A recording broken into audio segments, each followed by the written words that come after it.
আপনারা সবাই কেমন আছেন?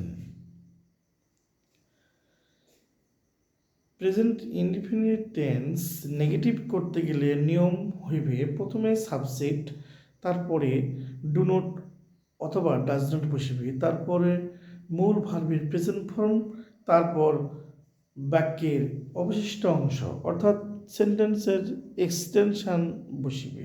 যেমন আমি মাছ ধরি না, I do not catch fish. তাহারা মাছ ধরে না, they do not catch fish.